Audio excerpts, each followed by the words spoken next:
안녕하세요. 저는 40대의 여자입니다.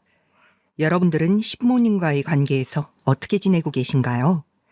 저는 시댁 갈등, 흔히 말하는 고부 갈등으로 꽤나 골머리를 앓았던 사람 중 한 명입니다. 비단 저뿐만이 아닐 거라 생각되는데요.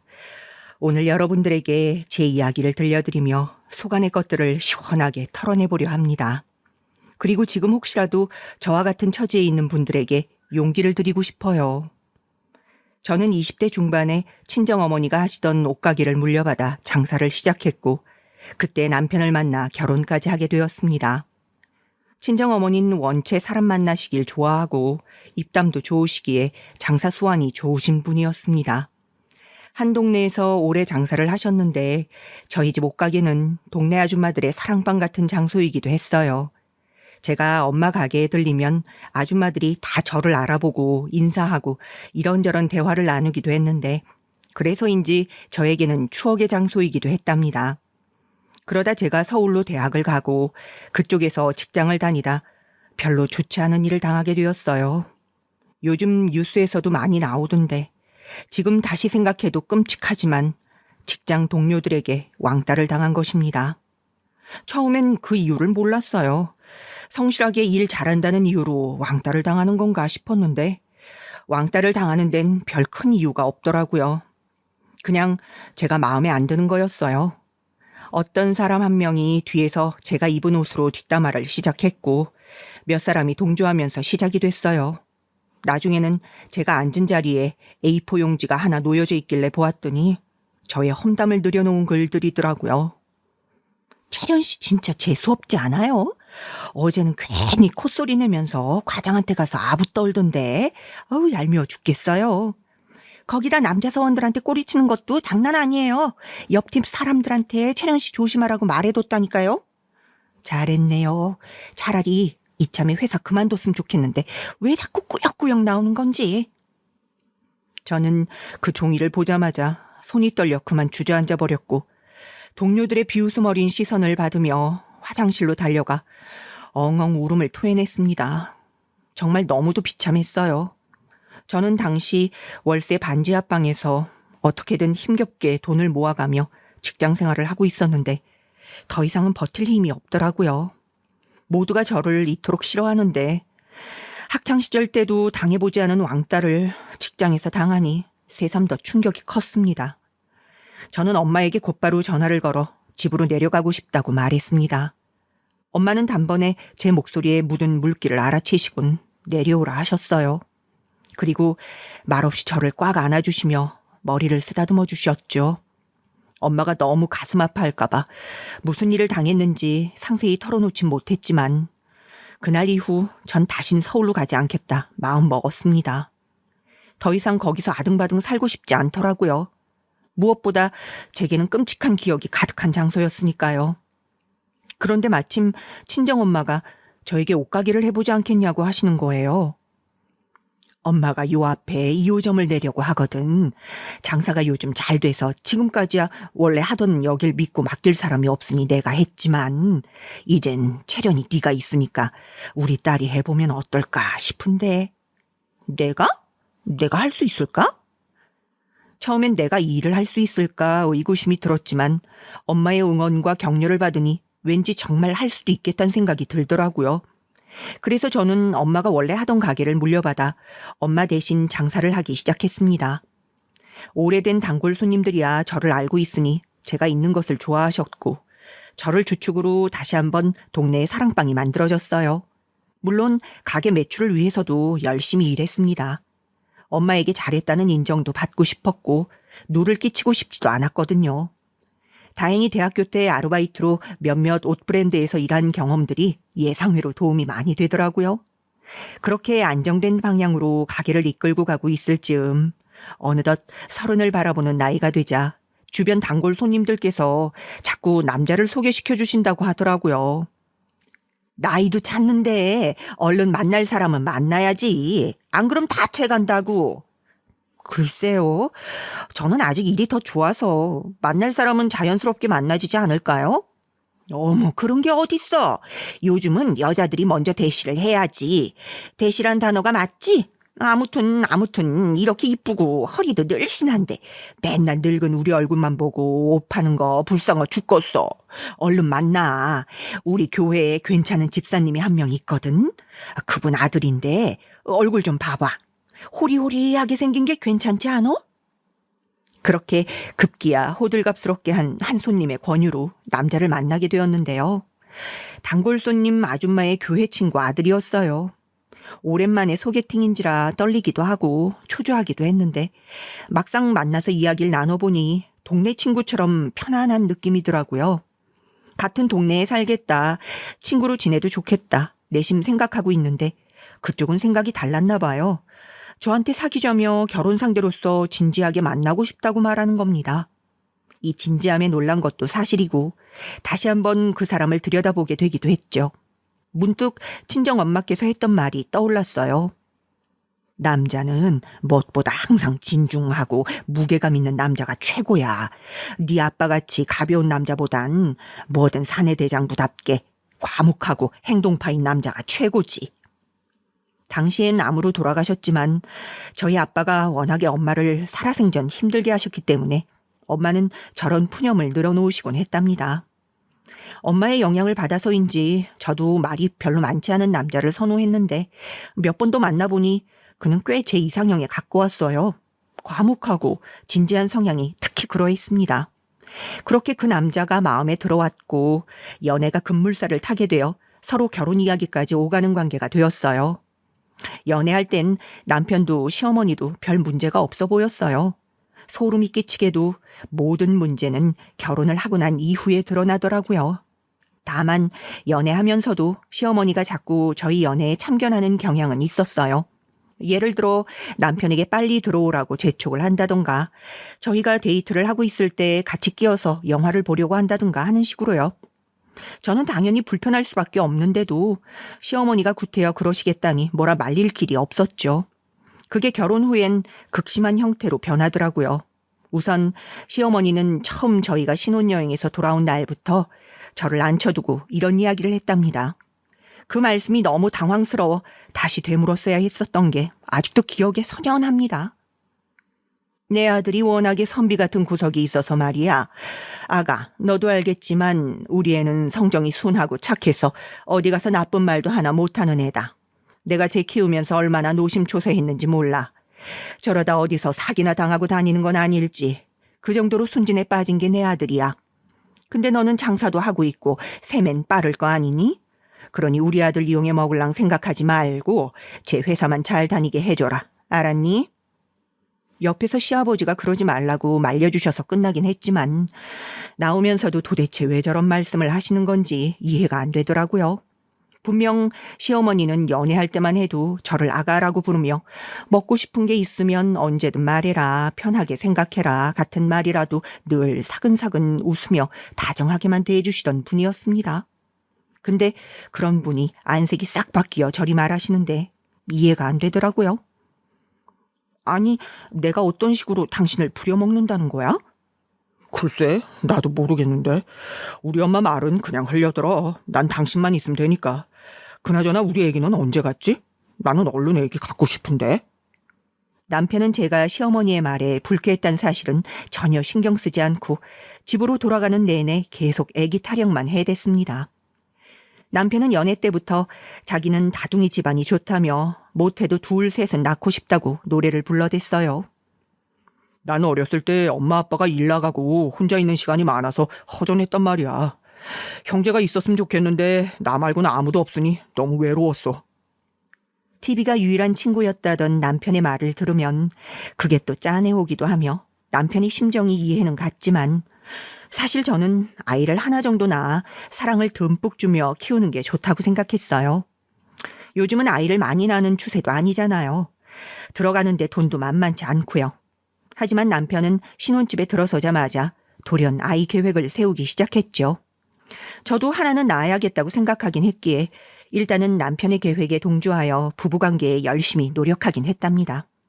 그런데 이상하게 애가 안 생기더라고요.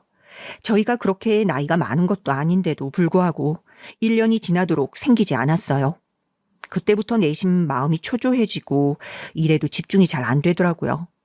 저희 친정엄마도 저를 늦게 낳으셨고 그래서인지 저보고 마음 편히 먹어야 좋다고 위로하시는데 정작 저는 계속 노산인 엄마들의 글만 보며 불안한 마음을 사귀고 있었습니다. 그러던 어느 날 시어머니께서 갑자기 저를 소환하셨습니다. 예, 너 왜 아기가 안 들어서는 거니? 내 아들한테 문제가 있을 리는 없고 너한테 문제가 있는 건데 너 병원에서 뭐래니? 병원 가봤을 거 아니야? 어머님, 왜 여자한테만 문제가 있을 거라 생각하세요? 병원에선 저희 부부 둘 다 이상 없다고 했어요. 그거 참 신기하네. 그럴 리가 없는데 말이야. 내 아들 씨면 지금쯤 애를 낳고도 남을 시점인데 병원 다른 데서 다시 검진 받아보지 그러냐. 안 되겠다. 네 말은 못 믿겠어. 나 아는 대로 가자.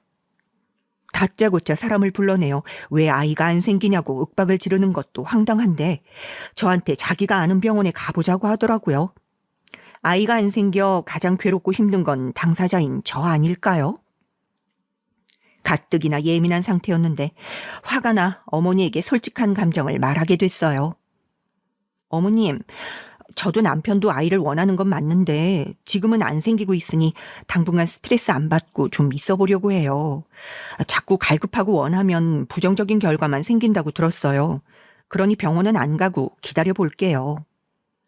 제 나름대로 최대한 기분 상하지 않게 드린 말이었는데 시어머니는 그 말에 오히려 더 역정을 내며 대체 그게 무슨 말이냐고 길길이 날뛰더군요. 남편의 아이에 대한 집착이 어디서 왔나 했더니 시어머니에게 왔다는 것을 대번에 알 수 있었습니다. 부모를 이어주는 건 자식뿐이야. 네가 아직 젊어 모르나 본데 자식 없음 이혼도 쉽다. 그러니 기다리겠다느니 그런 허튼 짓 하지 말고 당장 나 따라 나설 준비나 해. 어머님, 정말 왜 이러세요? 이런 건 강요한다고 될 문제가 아니에요. 어머니가 정작 지금 저에게 적잖은 스트레스를 주고 계시다고요. 모르시겠어요? 제발 아이 문제는 저희가 알아서 할 수 있도록 해주세요. 아유, 뭔 소란이야. 적당히 하지 왜 그래? 며느라가가 싫다잖아. 이쯤 하면 충분해. 당신도 그만둬. 아가, 너는 집에 가 있거라. 다행히 시아버지의 중재로 시어머니가 방에 끌려가시며 제가 집에 갈 수 있게 되긴 했지만 차를 타고 가는 내내 치밀어 오르는 짜증과 분노를 주체할 수가 없었습니다. 저를 데리러 왔던 남편은 제 눈치를 살살 보며 엄마가 너무 심했다고 당분간 시어머니 연락은 받지 말자고 하더군요. 저는 남편 말대로 그러겠다 하군 그 후로부턴 어떤 전화도 받지 않았어요. 당장 전화 안 받으면 니네 집으로 찾아가겠다라는 다소 공포스러운 문자 메시지에 앞머리를 발견한 적도 있어 가슴이 쿵 떨어지기도 했지만 중간에서 시아버지가 막아주고 계신 건지 다행히 집에까지 찾아오진 않으시더라고요. 그런데 그렇게 지내던 어느 날 정말 스트레스 안 받고 반년 정도 지냈더니 자연스레 아이가 찾아왔어요. 저는 그 소식을 곧바로 친정엄마와 남편에게 전했고 마침 옷가게로 있던 단골 손님들에게도 전하게 되었는데 아주머니들이 하나같이 너무 자기 일처럼 기뻐해 주시더라고요. 따뜻함이 전해져와 기분이 더 뭉클해졌는데 이 산통을 깬 건 다름 아닌 시어머니였습니다. 참 우습게도 시어머니는 그걸 또 자기 덕이라고 공을 돌리더라고요. 내가 용한 무당집에서 얼마나 기도를 드렸는지 몰라. 넌 내가 그 점집에 얼마를 썼는지 모를 게다. 아주 집 하나를 거덜낼 뻔했어. 애 생긴 건 다 나 덕분인 줄 알아라. 아, 그리고 아마 아기도 아들일 거다. 내가 아들 낳게 해달라고 빌었거든. 전 딸이든 아들이든 상관없는데 네, 아무쪼록 감사합니다. 아들이든 딸이든 상관없다니. 무조건 아들이어야지. 첫애는 아들이어야 집안이 평안한 거야. 둘째는 딸을 낳아도 상관없는데 첫째는 아들이어야 돼. 내가 쓴 돈이 얼만데 그런 속 좋은 소리를 하고 있니? 도대체 왜 첫째가 아들이어야 집안이 평안하다는 건지 그 논리를 전혀 이해할 수 없었지만 일단은 점집에 집 한 채를 거덜날 정도로 큰 돈을 쓰셨다 하니 그 정성이 감사해 알겠다 하며 넘기려 했어요. 그런데 시어머니는 계속 아들이어야 한다며 임신 내내 저를 괴롭혀댔습니다. 산부인과 선생님이 뭐라 힌트를 안 주시더냐고 자꾸 물으시는데 아직 모른다고 하면 쥐잡듯 저를 잡더라고요. 나중에 시어머니가 하신 이야기를 그대로 전해들은 저희 친정엄마는 아니 그 여편네 대단히 생색이네. 무슨 점집까지 가서 아기를 달라고 빌고 와? 아휴 그 TV에 나오는 사이비 무당 그런 거에 혹했나 보네 하며 특유의 구수한 어투로 시어머니 욕을 한바탕 하셨어요. 사실 엄마도 저를 조금 늦은 나이에 낳게 되었던지라 그때 당시 시어머니에게서 꽤나 구박 아닌 구박을 받으셨나 봐요. 젊은 시절 서러운 시집살이를 한 터라 한이 많으셨던 엄마는 저에게 시어머니 말을 원래 한 귀로 듣고 흘리는 거라 단단히 일러두시고 가셨습니다. 너 절대 시어머니 말에 고분고분하지 말아라. 알겠지? 또 내 딸 시집살이 시키려 들었다간 내 가만히 안 있을 거라고 말 전하고 감히 어디 내 딸을 건드려. 그리고 그날은 씩씩대며 가신 친정엄마의 뒷모습에 묘한 안도감과 행복함을 느끼었던 날이었습니다. 하지만 그것도 잠시 산부인과 선생님께서 딸이라고 힌트를 주신 날 저는 다시금 시댁으로 불려나가 온갖 험한 소리를 들어야 했는데 이땐 남편도 함께 있었습니다. 아니 도대체 무슨 소리냐? 딸이라니. 분명 무당한 아들이라 했는데 너 뭐 어디 잘못한 거 아니야? 그럴 리가 있을까요? 무당이랑 의사랑 같을 순 없잖아요. 의사 선생님 말씀이 더 정확하겠죠. 예, 내가 너 그러니까 눈치도 더럽게 없다고 하는 거다. 지금 그따위 소리를 할 때냐? 나는 지금 속이 뒤집혀 죽을 것 같은데? 우리 순하디 순한 아들 닮은 손자가 아니라 너 닮은 억세고 드센 여자애가 나오면 어쩌냔 말이다. 어머니, 저 닮아서 억세다니요. 제가 언제 그렇게 드세게 말하거나 행동한 적이 있었나요? 그런 말 들으니 저도 너무 속상하네요. 아들이건 딸이건 소중하게 키우면 되는 거라고 생각해요. 그러니 이제 그만하세요. 거봐. 말 대꾸 한다는 것부터가 네가 드센 기집애라는 거야. 우리 아들처럼 순해서 봐라. 그런 말이 나오겠니? 하기야 옷이나 파는 너한테 내가 무슨 조언이니 충고니 그런 고상한 소리들을 할 수 있겠니? 시어머니는 자기 아들을 순하고 그저 착하다고만 생각하시는 경향이 있었는데요. 이건 거의 맹목적인 신념과 다를 바 없었습니다. 근데 남편은 절대 그런 성향이 아니었어요. 연애 때야 하늘에 있는 달이고 별이고 따다줄 기세로 다정하게 대해줬지만 결혼 후 모든 게 드러났다고 했잖아요. 신중하고 진중하다고 생각했던 남편은 사실 무심하다 못해 일절 집안엔 관심이 없어 보였어요. 말이 없는 정도가 아니고 임신을 해도 제게 뭐가 먹고 싶은지 하나 물어보지 않는 사람이었죠. 당신은 내가 뭘 먹고 싶은지 묻지도 않네? 관심이 없는 거야? 우리가 그토록 기다리던 아기인데 기쁜 내색도 없고 나만 기쁜 거야? 아니야 그런 거. 그 한마디가 끝이었습니다. 애를 베기 전엔 얼른 아이를 낳고 싶다고 하던 남편이 막상 임신을 하자 돌변한 이 변화가 제겐 무척 낯설고 또 한편으론 서러웠습니다. 임신 전에야 어디 가서 술을 마시든 뭘 하며 스트레스를 풀 텐데 그것조차 불가능하니 그냥 옷가게 아주머니들과 소소하게 수다를 떠는 것으로 마음을 달래야 했어요. 그런데도 시어머니는 자기 아들 같은 남자를 잡은 게 천운이라 말하셨답니다. 네가 사람 상대하며 번 돈 얼마 되는진 몰라도 그 쥐꼬리만한 가게 망하면 끝 아니냐? 우리 아들이 꼬박꼬박 월급 갖다 줘. 지 아내밖에 몰라. 이런 남편이 있으니 너는 그야말로 천운을 타고난 게다. 무당도 그러더라. 네가 다른 복은 하나 없어도 남편 복은 있다고. 그러니까 너는 지금 네 팔자 감사한 줄 알고 네 남편 떠받들며 살아라.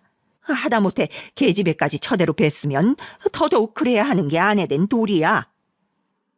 어느새 제 사주까지 들이밀어 보고 온 것인지 그런 모욕적인 말까지 하시는데 그때도 남편은 그냥 옆에서 묵묵히 듣고만 있더라고요. 어떻게 이런 사람이 애처가일 수 있냐요? 남편에 대한 배신감도 함께 치솟으려 하는데 다행히 제가 나서기도 전 시아버지께서 먼저 버럭 소리를 지르셨답니다. 당신 내가 가만히 두고 보려 했는데 며느리한테 왜 이렇게 야박해? 아니 딸이건 아들이건 뭐 중요해? 지금이 옛날 시대도 아니고 자식이면 다 소중한 거지.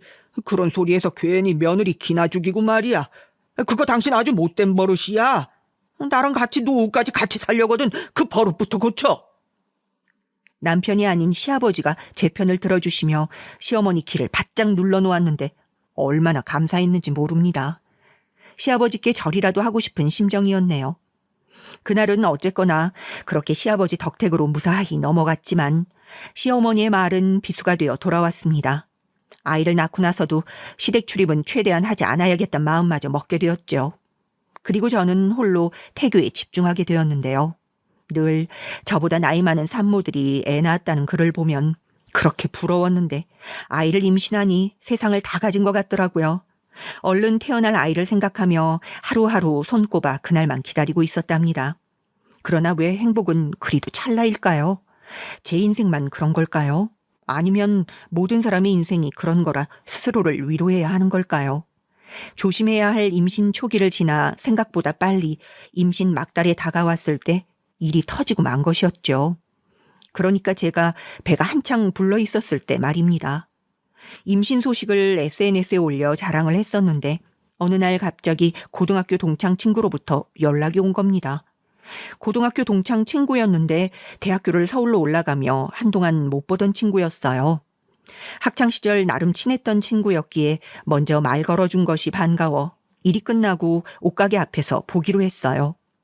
친구는 마침 저와 같은 동네에 살고 있었고 직장도 이 근처 지역 농협에 다니고 있더라고요. 이렇게 만난 것도 오랜만이고 반가워서 저희는 근처에서 같이 저녁을 먹다가 친구 집까지 찾아가 단둘이 더 이야기를 이어가게 되었는데요. 그러다 친구가 술에 취해 눈시울이 붉어져선 다소 충격적인 얘기를 꺼내더라고요.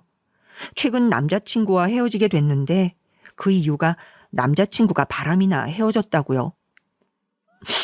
그것도 무려 5년이었어. 5년.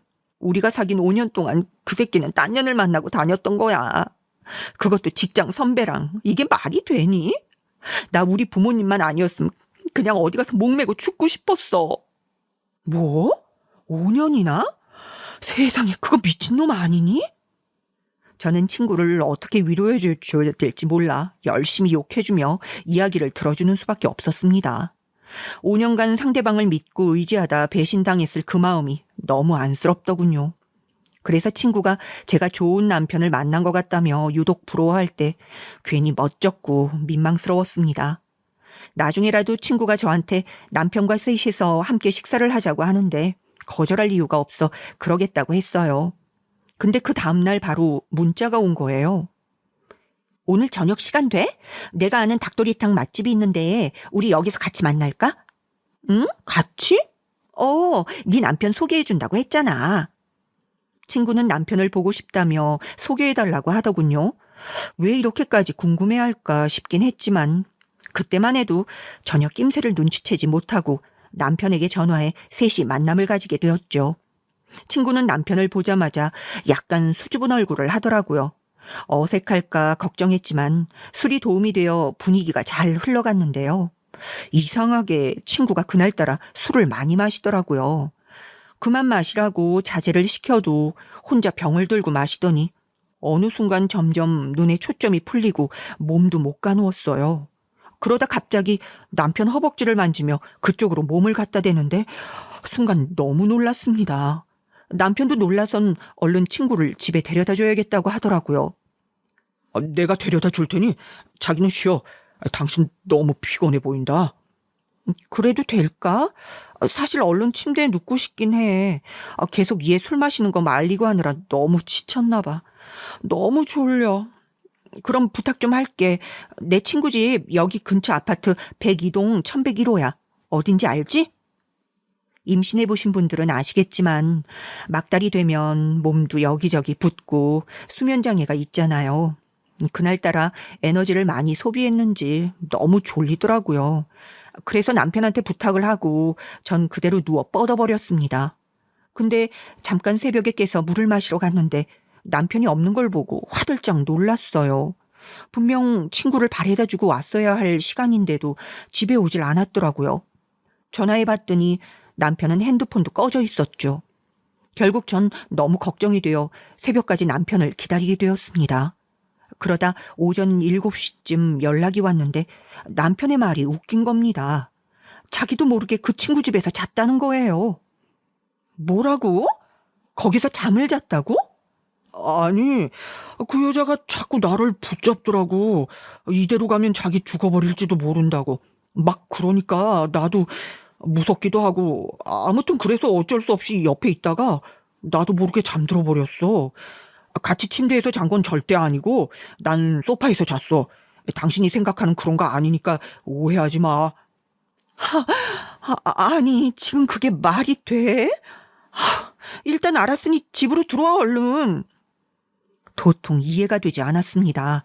아무리 취했다 해도 자기 집에서 자고 가라는 친구나 자고 온 남편이나 둘 다요. 친구는 그날 저희 집에 와 싹싹 빌었어요. 내가 정말 미안해. 나도 미쳤었나 봐. 술이 웬 수다 정말. 술 먹으니까 헷가닥해서 눈에 뵈는 게 없었나 봐. 너무 미안하다 친구야. 나도 너무 수치스럽고 그래. 정말 미안하다. 내가 다신 술은 입에도 안 들게.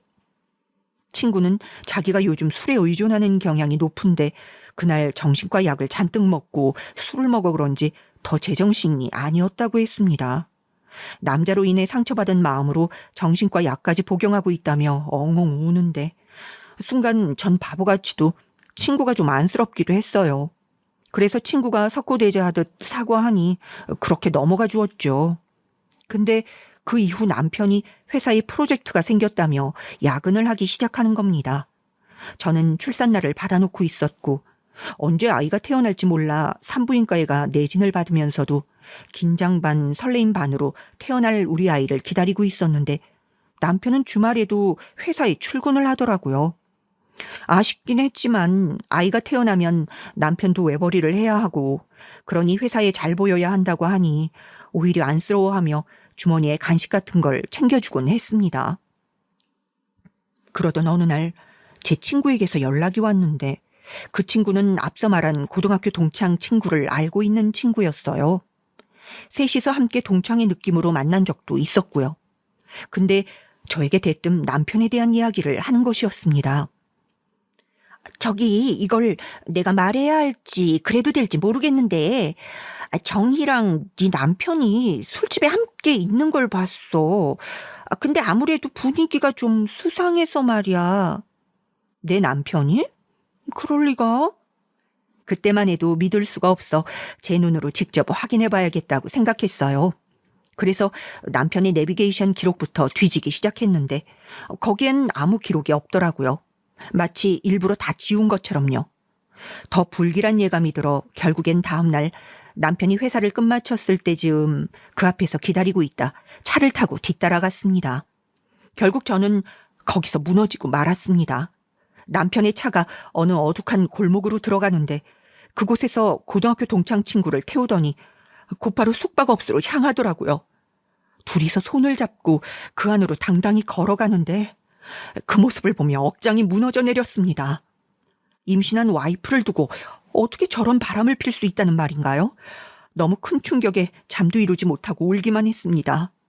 이러다 뱃속에 있는 아이를 잃을까 봐 겁이 날 정도였어요. 남편이 들어오자 분노를 담아 짐가방을 챙겨 내던졌습니다.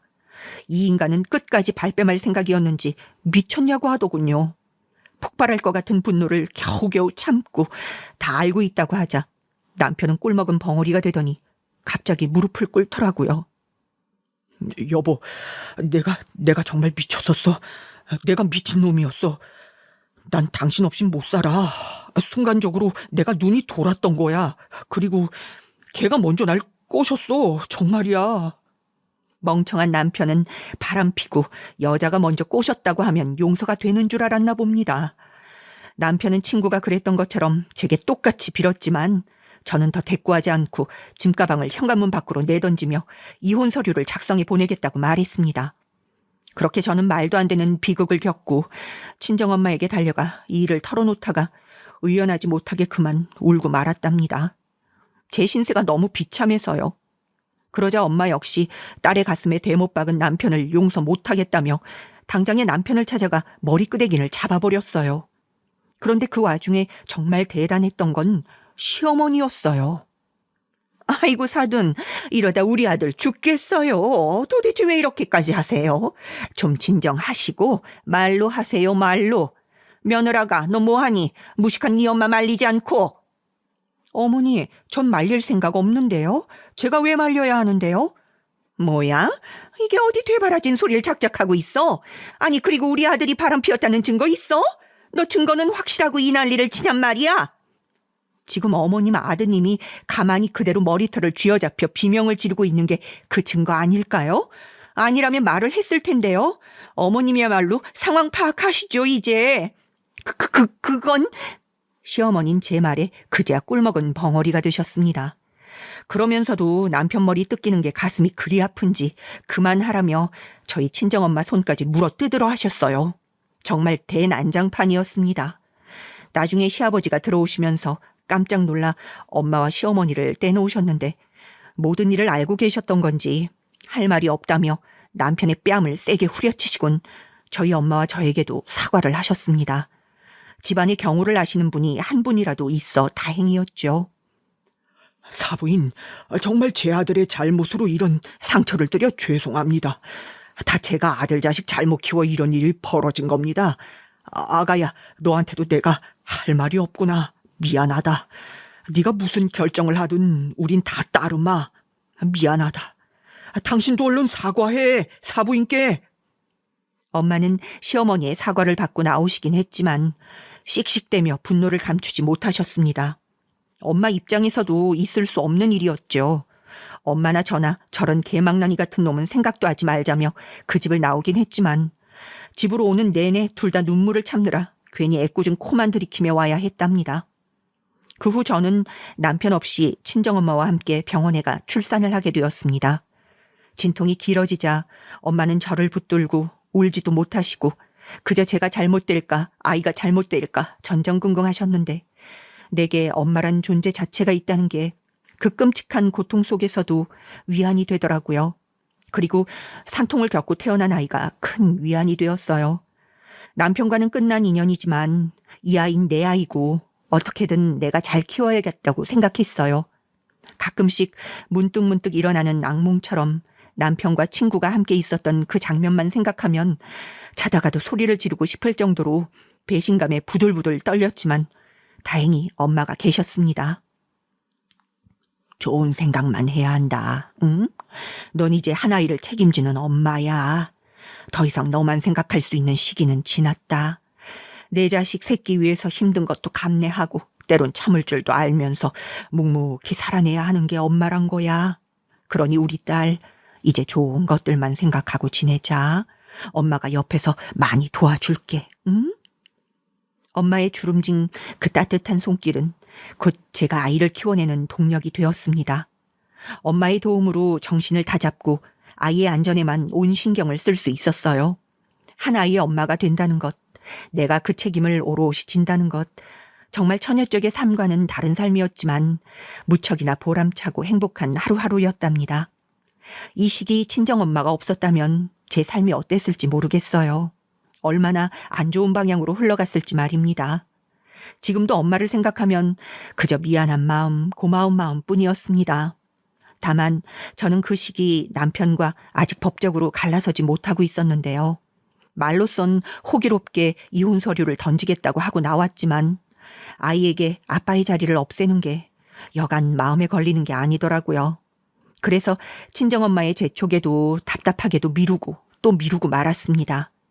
그렇게 어느 정도 마음이 회복되고 친정엄마가 다시 옷가게 장사를 위해 복귀를 하셔야 할 때쯤이었는데 너무나 무심하게도 하늘은 하나를 주시더니 다시 하나를 빼앗아가더군요.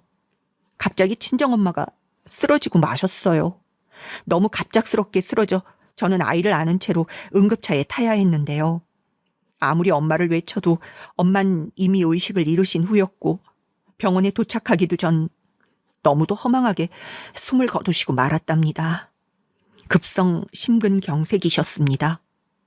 그때 느낀 그 허망함과 공허감, 남겨진 유일한 가족인 제가 버텨내야 하는 몫은 정말 상상 이상으로 고통스러웠습니다.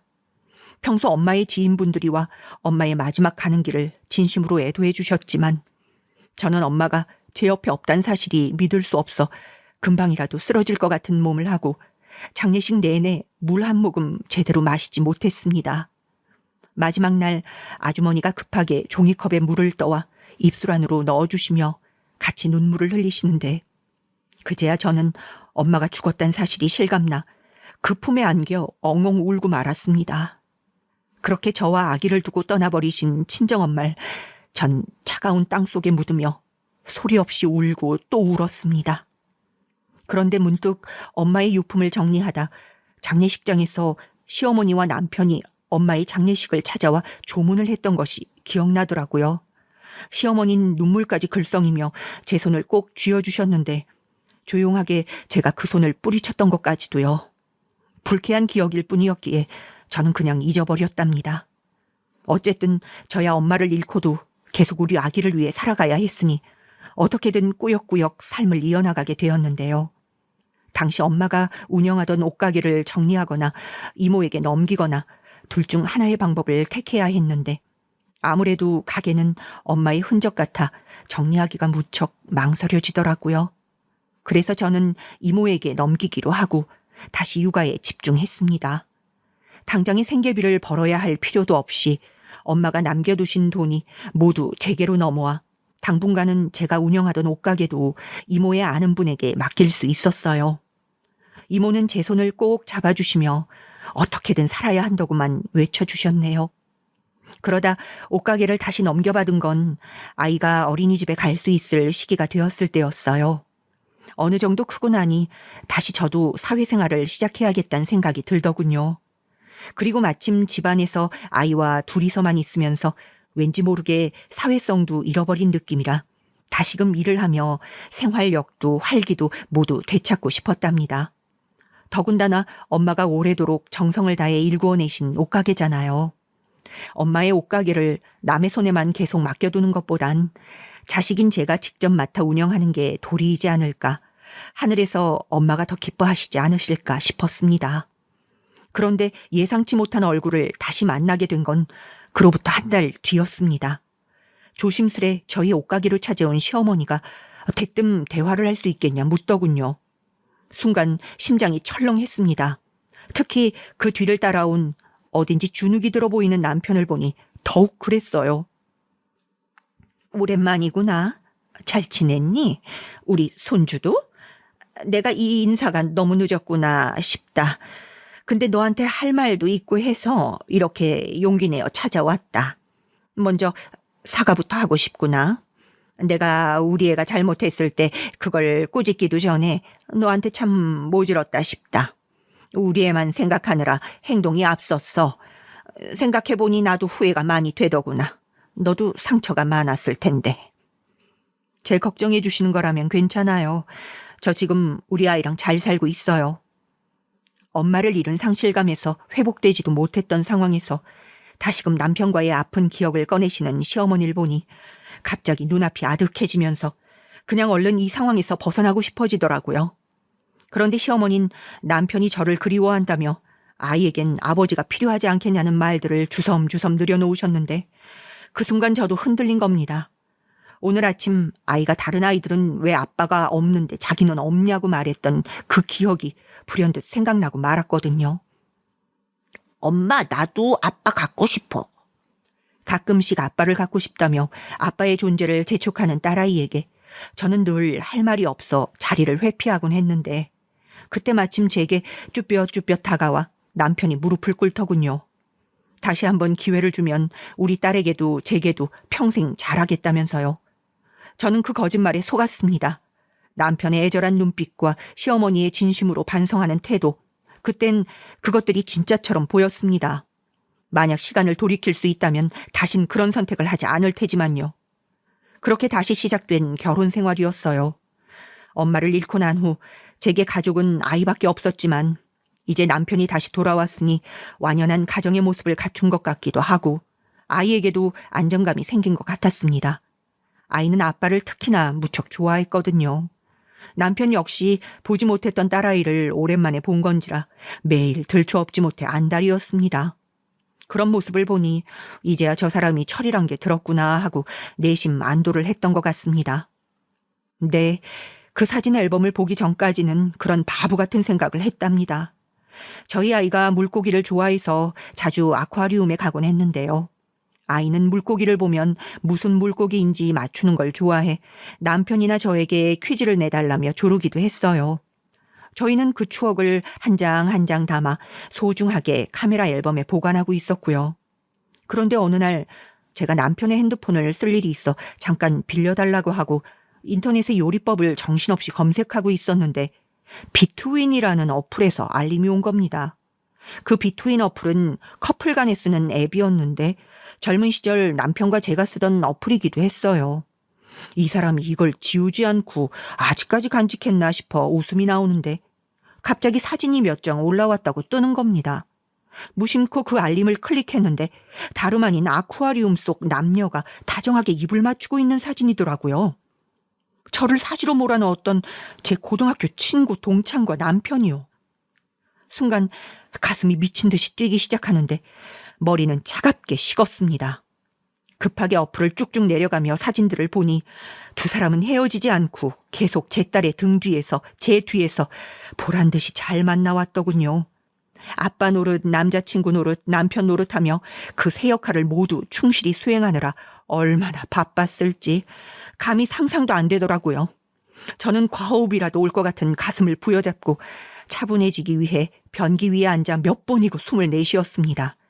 그리고 조용히 남편에게 핸드폰을 돌려주며 어떻게 복수할지, 어떻게 내가 당한 고통을 그대로 돌려줄 수 있을지만을 생각했습니다. 지난 세월 내가 당한 것을 고스란히, 정말 고스란히 돌려주지 않으면 못 살 것 같더라고요. 저는 상간녀이자 친구였던 여자를 찾아갔습니다. 정확히 말하면 친구가 일하는 은행이었죠. 어머, 웬일이야? 아니, 연락이라도 하고 오지. 이게 얼마만이니? 얼마만이긴 오랜만이지. 정희야, 너 기억나니? 너 남자친구가 바람 펴서 헤어졌다고 징징 짜대며 울 때 그때 그랬지? 미쳐버릴 것 같다고. 내가 지금 딱 그 기분이야. 유부남이랑 그것도 애딸린 유부남이랑 만나며 온갖 짓거리 다 하니 기분 좋디? 저기 여기서 말하지 말고 내 직장이니까 우리 밖에서 얘기하자. 응? 다급하게 저를 나가게 하려는 상간녀의 손길을 거칠게 뿌리치곤 대신 저는 정수기에 찬물을 한 컵 떠와 그 얼굴에 그대로 뿌려버렸습니다. 동료 직원들이 놀라는 숨소리가 헙 하고 들려오며 한때 친구였던 사람이자 상간녀의 얼굴이 일그러지기 시작했는데요. 무슨 배짱인지 얘는 그 자리에서 마치 자신이 피해자인 것 마냥 고래고래 소리를 지르더라고요. 내가 가정을 망친 게 아니야. 네 남편이 관계 계속 이어나가자고 했다고. 난 적어도 최소한 인간으로서 죄책감을 갖고 있었어. 네 딸도 있고 너한테도 상처를 줬는데 내가 어떻게 쉽게 그럴 수 있었겠니? 변명 집어쳐. 저는 그 한마디를 하고 다시 찬물을 뿌려버려 강제로 입을 막아버렸습니다. 그리고 제 남편과 나누었던 대화들, 그 속에 들어있던 저에 대한 지저분한 험담, 제 딸에 대한 이야기까지 미리 캡처해둔 사진들을 모두 뿌려버렸어요. 바닥에 우수수 떨어진 그 사진들이 눈앞에 닥치자 상간녀는 경악하는 표정을 짓더라고요. 반성이란 거창한 것까지 하길 바라진 않지만 최소한 너무 쪽팔려서 이 직장에서 발 못 붙이길 바라는 마음으로 전 상간녀를 혼쭐 내주고 그렇게 돌아왔습니다. 타이밍 좋게 남편에게선 연락이 와 있더라고요. 아마 상간녀에게 무슨 일이 있었는지 다 들은 듯 했습니다. 이번엔 동정작전을 쓸지 위협하는 작전을 쓸지 내심 궁금했는데 후자를 택했더라고요. 우리 딸만 생각해. 우리 딸 아버지 없이 자라게 할 거야? 너 요즘 옷가게도 잘 안 된다며? 막말로 나 없이 어떻게 살 건데? 기가 막힘과 동시에 찌질하단 생각까지 올라오더라고요.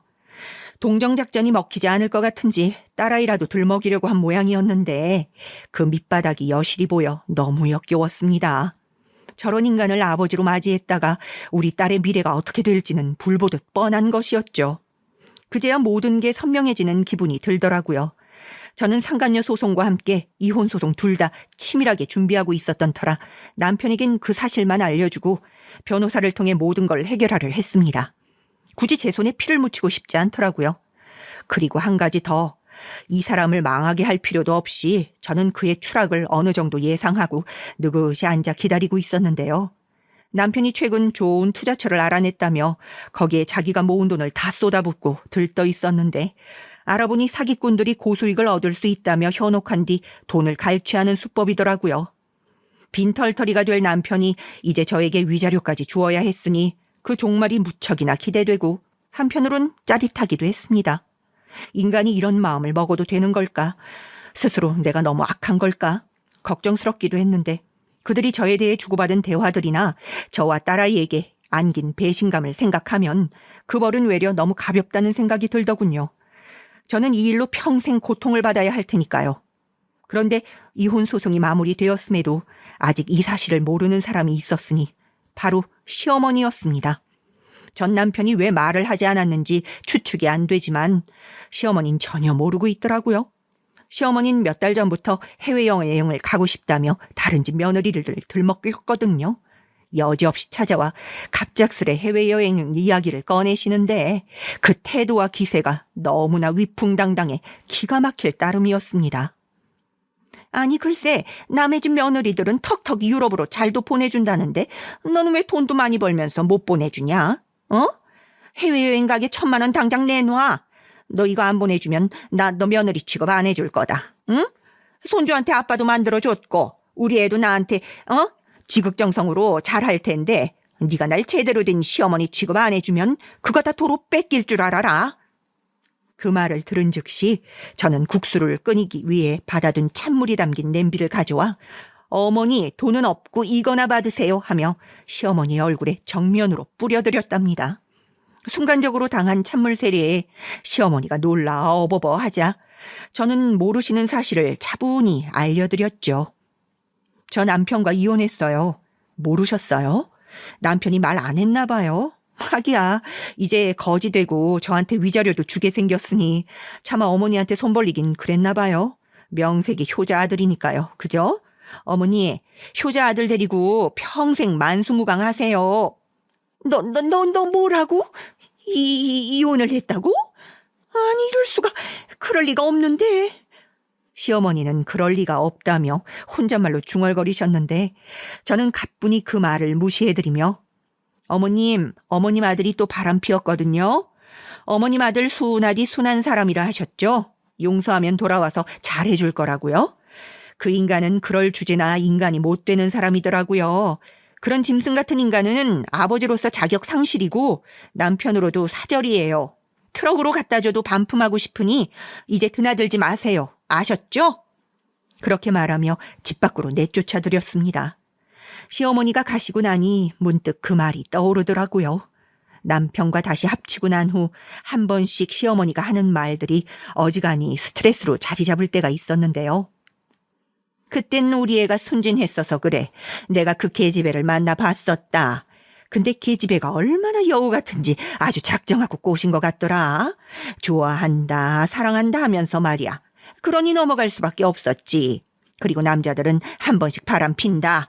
너도 친정아버지가 바람 펴서 사돈 힘들게 했다며. 그러면 더 잘할 거 아니니. 남자들 그럴 때 용서해주고 토닥여주면 다시 집으로 돌아오는데 그 후엔 절대 바람 안 핀다. 용서해준 부인이 고마워서라도. 내 아들 지금 네 말 아주 잘 듣지?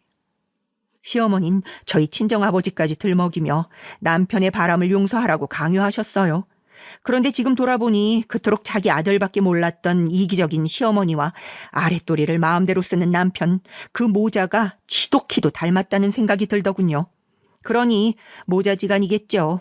어떻게 사는지 걱정되시겠지만 저는 요즘 딸아이와 함께 알콩달콩 좋은 시간을 보내고 있답니다. 싱글맘으로 산 지는 얼마 되지 않아 선배님들의 도움도 많이 구하고 있지만요. 따뜻한 말씀들이 많아 힘이 날 때가 많아요. 나중에 저 역시 누군가 저와 같은 일을 겪거나 혹은 아이를 혼자 키워야 하는 상황에 처한 사람이 있을 때 나서서 도와드리고 싶어요. 그리고 그에 앞서 저와 우리 딸 오늘 하루도 힘내서 잘 살아보려 합니다. 부디 마음으로 응원해 주신다면 감사하겠습니다. 모두들 들어주셔서 감사하고 행복한 하루 보내세요.